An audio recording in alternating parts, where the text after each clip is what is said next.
Fuck an eighth with the O's and me bye. Timberlake with the K, say bye. Get my hand on your bitch, yeah, she mine. Anytime I get low, I get high. 05 on my side, come and drop. Put your hands in the sky, who you die. Now it's time to unwind when it's down in the vibe. No, sit back, don't try, let my line flow. Jeszcze na wstępie chciałabym Was prosić o wyrozumiałość, dlatego że bardzo możliwe, iż w tym filmie pojawią się błędy lub powiem coś nie tak, ale moja wiedza ogranicza się do wymienienia dętki w rowerze, więc mimo, że przygotowałam się do tego filmu jak najlepiej tylko mogłam, to jest spora szansa, że powiem coś nie tak, ale wtedy po prostu mnie poprawcie, żebym wiedziała na przyszłość. A teraz zapraszam do głównej części tego filmu. Co do tej dętki, to nie tylko to umiem, ale chciałam jakimś żarcikiem walnąć. Ogólnie to się nie znam. Rower, na którym jeżdżę już prawie 2 lata, to CTM Raptor 3.0 z 2015 roku. Oczywiście na ramie aluminiowej. Co do rozmiaru, szczerze mówiąc nie jestem pewna, czy jest to SK czy MK, więc tego Wam nie powiem. Gdzieś tam jest naklejka, ale nie chcę mi się jej szukać. Rower katalogowo kosztował ponad 3000, ale było to w 2015 roku. Myślę, że na dzień dzisiejszy byłby on wart troszkę mniej, jeśli byłby on nowy. Kupiłam go w październiku 2018 roku. Jestem drugim właścicielem. No i oczywiście ja go zakupiłam za troszkę mniejszą sumkę. Ten film powinnam zrobić już dawno, bo myślę, że po tym czasie jestem w stanie stwierdzić i powiedzieć Wam, co w tym rowerze jest spoko, a co w tym rowerze mi nie odpowiada. Ale moja wiedza rowerowa jest naprawdę niewielka i bałam się robić tego filmu, jednak w końcu się odważyłam.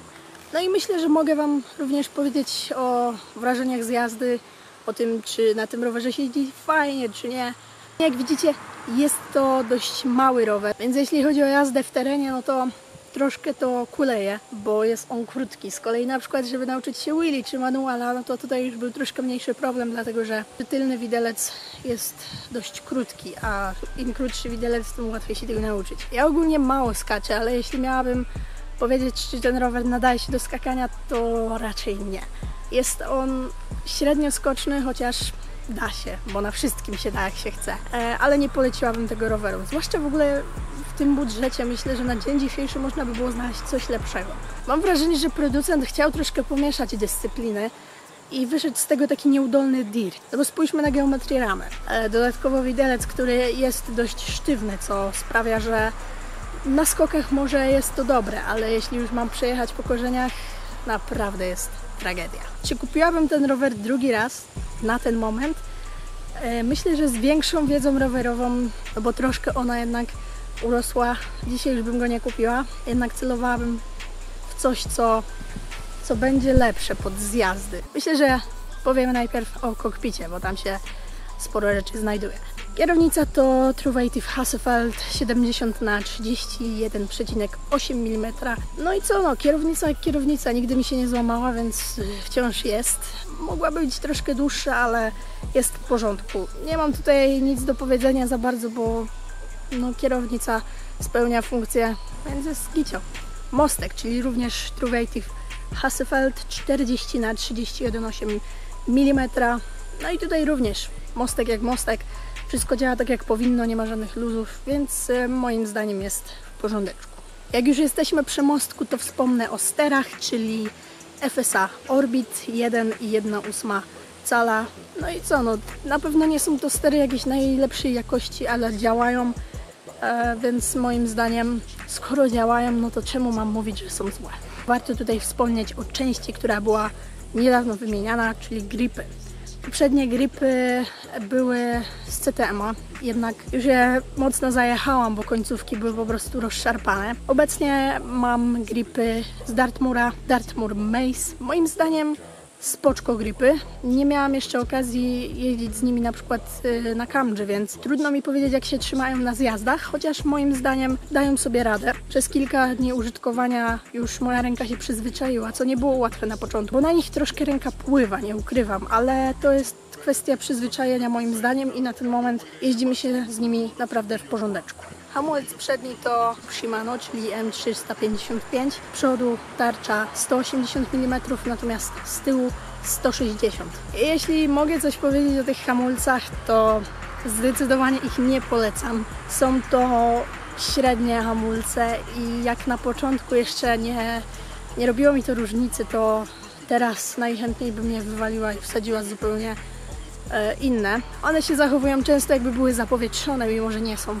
Moim zdaniem warto zainwestować w lepsze, bo to jest jedna z ważniejszych części w rowerze. Amortyzator, o którym już wcześniej wspomniałam, czyli Manitou Circus Sport 120 mm. I tak jak mówiłam, jest to dość sztywny amortyzator, więc nie nadaje się on za bardzo do DH, do enduro czy jakichś tam latania dużych hop, bo po prostu można sobie zrobić krzywdę na takim amortyzatorze.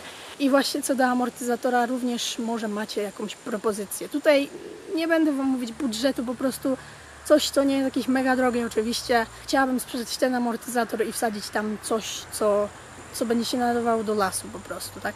Obręcze to CTM Dirt C. Jeśli mam być szczera, to dosyć mocno się centrują, ale myślę, że to jest nieuniknione skacząc i jeżdżąc po naprawdę sporych korzeniach czasem. Tak jak ja mówiłam już wcześniej, tu nie ma jakiejś super części, więc to normalne, że będą się wyginać obręcze, coś tam będzie się psuło często i w ogóle, chociaż nie narzekam na ten rower, bo jest naprawdę bezawaryjny i moim zdaniem jest to taki troszkę idiotoodporny rower. Ja sama mam problem z centrowaniem, nie umiem tego ogarnąć i chyba będę musiała po prostu oddać te obręcze do serwisu, bo sama sobie z tym nie umiem poradzić. To jest naprawdę wkurzające i kto też nie lubi centrowania, to łapka w górę. Skoro już jesteśmy przy obręczach, no to myślę, że można powiedzieć o piastach. Piasta przednia to Shimano HBR M33, natomiast tylna to Shimano FHR M33. Czytam z telefonu, bo nie jestem w stanie tego wszystkiego zapamiętać. No i tutaj również piasty jak piasty. Tylna jest bardzo cicha, a chciałabym mieć troszkę głośniejszą piastę. No również nie mam nic do zarzucenia im, chociaż wiadomo, że to też nie są jakieś super piasty. Więc przejdźmy teraz do opon. Opona przednia to Maxxis Minion DHF 26×2,35, natomiast z tyłu jest Schwalbe Magic Mary, oczywiście ta sama szerokość. Poprzednio z tyłu był Maxxis Minion DHR, ale musiałam tą oponę wymienić z tego względu, że po prostu już była mocno zajechana. I jestem zadowolona i z Maxxisów, i ze Schwalbe, więc moim zdaniem to są dobre opony, które trzymają i moim zdaniem są ok. Jeśli chodzi o przerzutkę, jest to przerzutka, której szczerze mówiąc strasznie nie lubię i wkurza mnie ona niesamowicie. Czyli Ceramix 4 Medium. Ogólnie to jej działanie daje wiele do życzenia. Jest to kolejna część, którą chciałabym wymienić, jednak to już byłaby taka troszkę grubsza sprawa, bo chciałabym wymienić cały napęd, dodając więcej biegów. Mechanizm korbowy to Truvative Ruction. Jak widzicie, jest to już mocno zajechane, tam zszedł cały lakier w jednym miejscu. Ten rower ma już 5 lat, więc nic dziwnego. Support to Truvative Howitzer kaseta. Ta SRAM PG 830, 1130 zębów. No i to jest jedna z rzeczy, które również z chęcią bym wymieniła. Nie ukrywam, że 8 biegów to nie jest dużo i myślę, że optymalne byłoby to 10 dla mnie. Wtedy jeździłoby mi się na pewno lepiej. Ogólnie napęd było to wymieniane, ale tylko na po prostu nowsza. Tutaj nie ma wielkiej filozofii, nie było raczej nic nowego, chociaż blat był nowy. Jest jakiś Narrow White z AliExpress, chyba Decas, nie jestem pewna, ale działa, trzyma łańcuch, jest ok. Łańcuch KMC. Jeśli chodzi o pedały, poprzednio były jakieś no-name'y, nie wiem co to były za pedały, jednak wymieniłam je na NS Bikes Aerial i ja nie kupowałam tych pedałów, po prostu je dostałam, więc uznałam, że kolorystycznie pasują idealnie, dlatego je wsadzę. No i są ok. Jeśli chodzi o manetkę przerzutki, no to jest SRAM X4 Trigger. Siodełko. Poprzednio było tutaj siodełko WTB Volt. Moim zdaniem to siodełko to porażka. Jest strasznie twarde i strasznie niewygodne.